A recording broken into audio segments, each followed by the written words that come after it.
never expected it to start with a broken espresso machine.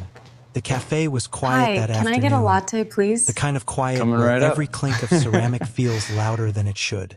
I was behind the counter, sleeves rolled, hands stained with coffee grounds, trying to coax life out of a machine that had decided, at the worst possible time, to die. That's when she walked in. Not with the hesitation of someone browsing for a latte, but like someone who'd already had a long day and didn't care if the world knew. Mid-40s, maybe late. Sharp lines at the corners of her eyes, not from sadness. More like she laughed hard once and never quite unlearned how. A dark green coat, a scarf tossed like she didn't have time for mirrors. She looked like she knew exactly where she was supposed to be, and somehow this quiet little cafe was it. She didn't order right away. She just looked at the out-of-service sign I'd taped to the espresso machine and said, "That's a tragedy." Not joking, deadpan, like she meant it. I laughed, maybe too fast. "You're telling me half the city survives on these double shots?" She tilted her head, a small smile ghosting across her lips. "I'm a teacher," she said. "Double shots are the only reason I haven't bitten a student this week." There it was, a flicker of humor, edged with exhaustion, the kind that made her human in a way I didn't expect. We talked while I fumbled with the machine. Nothing special, names, weather, her complaining that the buses ran late, me pretending to know anything about fixing industrial coffee equipment. But there was something in how she spoke. Clipped, confident, but every now and then her voice dipped low, like she was thinking about something she wouldn't say.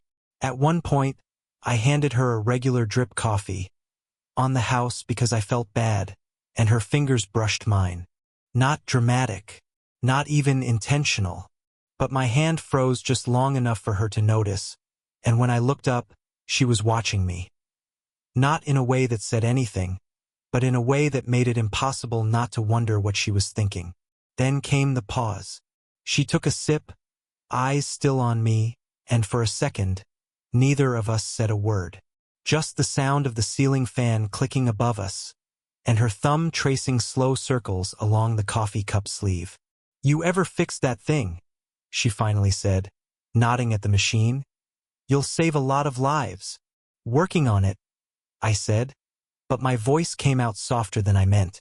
She gave the smallest nod, like she heard something in it, or maybe imagined it, then checked her phone, sighed and said, "I've got to run. Parent-teacher night. Chaos as usual." I wanted to ask her name again just to keep her there, but she beat me to it. "Mara," she said, like an afterthought, already halfway to the door. And then, like it didn't belong in the middle of a coffee shop on a Wednesday, she turned, looked right at me and said, not smiling, not joking, just a quiet confession dropped into the noise of everything. "One night, just one. That's all I ever let myself think about anymore." And then she was gone. That night, I kept replaying her voice in my head, like I missed something, or maybe wanted something. The second time I saw her, I wasn't behind the counter. It was late. Rain had turned the sidewalks into mirrors, and the city smelled like wet concrete and old leaves. I'd stopped by the community center after my shift. My buddy runs a night program there, free tutoring for kids who need extra help, and I'd promised I'd cover a session. I didn't expect her voice in the hallway. "Mara," I said before I even saw her. She turned from the whiteboard in the small classroom. Hair tied up this time, glasses perched low, a cardigan that looked borrowed or maybe too comfortable to care about. She froze for half a second, like I'd caught her somewhere she didn't want to be seen, then smoothed it over with a polite smile. "Well," she said, "I didn't peg you for the algebra type." "Volunteer type," I said, shrugging. My friend roped me in. The kids filed out over the next hour, one by one, until it was just us and the sound of rain against the windows. I helped stack chairs, mostly to stay in the room. She didn't seem to mind, or maybe she was just too tired to send me away. She sat on the edge of a desk, rubbing her temples with slow, deliberate circles. "Long day?" I asked. She gave a small, tired laugh. "Long year." Her guard slipped there just a little, and I caught it, the kind of weariness you don't talk about because it sounds too much like giving up. You don't have to stay, she said after a while, softer. I know how this looks. Older teacher. Younger? She waved vaguely, searching for a word that didn't sound like trouble. Guy stacking chairs? I offered. That got a real laugh out of her, low and brief, like it surprised her too. I watched her hands when she talked. Slender fingers with faint ink smudges near the nails. Nails clipped short. Hands that had probably written 1,000 notes no one ever read twice. You do this a lot? I asked. Too much, she said, leaning back. Sometimes I wonder if I'm making a dent at all. Then some kid solves a problem they swore they couldn't end. She trailed off, shrugged.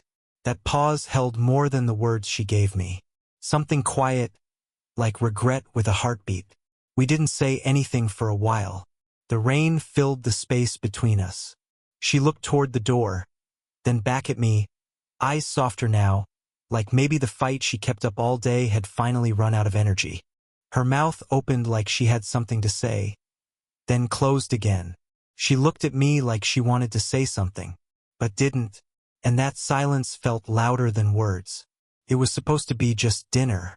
Nothing planned, nothing even called a dinner. Really, just two people still in the community center after the tutoring session ran late. Both too hungry to pretend a granola bar would cut it. There was a Thai place 2 blocks down. Still open, the kind with buzzing fluorescent lights and photos of the food on the wall. She offered to pay. I argued. She raised an eyebrow that ended the argument. We sat across from each other in a plastic booth that smelled faintly of basil and fried oil. She ordered something spicy enough to make her eyes water. I ordered the mildest thing on the menu, which she teased me for, gently, like a nudge you pretend doesn't mean anything. Conversation started easy. How long she'd been teaching, how long I'd been pretending I knew what to do with my life. But then it shifted. Not sharply, just enough. Ever feel like you took a wrong exit and just kept driving? She asked, eyes on her noodles instead of me. Every day, I said before thinking. She laughed once, quietly. Guess that makes 2 of us. I wanted to ask what she meant. I didn't. A storm rolled in while we ate. Heavy rain drummed the windows like impatient fingers. The restaurant emptied except for one man scrolling through his phone at the counter. The light flickered once, twice, then steadied again. She leaned back, watching the rain, and for the first time since I met her, she looked small. Not weak, not fragile, just untethered. Got a text from my ex earlier, she said suddenly, like she was telling the weather. He's remarried. I didn't know. My daughter did. She didn't tell me. I didn't know what to say, so I said nothing. He cheated, you know, she went on, eyes still on the rain. Whole second life. And somehow I'm the one who feels stupid for not seeing it. Her voice cracked on the last word. Barely. I reached across the table without thinking. Not to hold her hand, just to close the space. My fingers hovered near hers, like an offer I didn't have the right to make. That's when her phone buzzed. Loud in the quiet. She glanced at it, jaw tightening. Parent from school. Some kid had an emergency. Reality rushing back in like cold air under a door. She looked at me then, really looked, like the storm outside had crawled into her chest and she didn't know where to put it. My hand was halfway to hers when she said, "You should go now." And I did. But only my body left that room. We didn't see each other for a week. It wasn't on purpose. I kept telling myself it wasn't on purpose. But every night, when the cafe quieted and the lights dimmed, I caught myself glancing at the door like she might walk in again, tired and sharp and already halfway gone. She didn't. It was a Tuesday when I finally saw her again. Not at the cafe, not the community center. At the bus stop. Late evening. Streetlights buzzing like they hadn't slept either. The rain had stopped, but the pavement still held onto the night's cold. She was standing alone, arms folded tight across her chest, not like she was cold. More like she was trying to hold something in. I almost kept walking, but she saw me, and I stopped. "Hey," I said, too casual for the weight in my chest. "Hey," she said back, her voice low, like she hadn't spoken in hours. We stood there, two people with nothing to say but too much to keep inside. "You avoiding me?" I asked. She looked at me then, eyes tired but sharp enough to cut through the lie we'd both been carrying. "Trying to," she said, almost a whisper. "Didn't work." We both laughed, not from humor, but from something that felt like surrender. A bus pulled up, hissed, left again. Neither of us moved. "What are we doing?" I asked, quiet. Not a challenge, just a question that had been sitting in my lungs for days. She looked away, toward the street, hands tightening on her elbows. "I don't know," she said. "I really don't." The air between us went still, like even the city decided to listen. "This isn't normal, is it?" I said. "No," she said, and the word sounded heavier than it should have. I stepped a little closer. Not enough to touch, just enough to feel the shift. "You ever think," I said carefully, "about that night at the cafe? The thing you said?" Her eyes flicked to mine, then away. "I shouldn't have said that." "Maybe," I said, "but you did." We stood there, close enough to feel each other breathe, neither of us brave enough or stupid enough to cross the line we'd both drawn in chalk. "You scare me," she said finally, so soft I almost missed it. "I don't mean to." "I know." Another bus pulled up. She didn't move. She didn't say anything. Just looked at me, like she was already mourning something we never even had. It was her who called this time. Not a text. Not a chance meeting. A call just after 9, when the night was already heavy and the city had tucked itself away. "Are you busy?" she asked. "No," I said too quickly. A pause. Then, "Could you come by the school?" I didn't ask why. The halls were dark except for one classroom with its lights still on. She sat at a desk near the window, papers scattered like a storm had passed through only her corner of the world. "Sorry," she said when I stepped in. "I just didn't want to be alone tonight." Her voice cracked in places she tried to smooth over. On the desk was a shoebox. Not schoolwork. Not supplies. Old, worn, taped twice to keep the corners together. "I found this," she said, sliding it closer. "Cleaning out a storage closet. I forgot it was even here." Inside were photographs, faded, curling at the edges. A younger Mara. A man beside her, not the ex I could tell. This one had warmth behind his smile, a weight to his arm draped around her shoulders. She held one photo in particular, thumb pressing the corner like she might rub the past off it. "He was 25, she said quietly. "Car accident. Just gone. We'd just started talking about moving in together. I didn't even know what I wanted, but I knew I wanted it with him." She kept her eyes on the picture. I kept mine on her. "I think that's why you feel dangerous," she said finally. "Not because of you. Because of this part of me I buried so deep I forgot it was there until you walked in with your broken coffee machine and bad jokes. I wanted to reach for her hand. I didn't.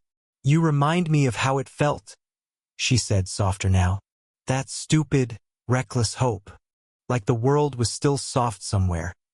Like maybe there was still something left that could surprise me." She laughed once, dry, almost bitter, but not at me. "I hate that," she said. I sat down across from her, slow, careful. "You don't have to hate it," I said. "It's just there."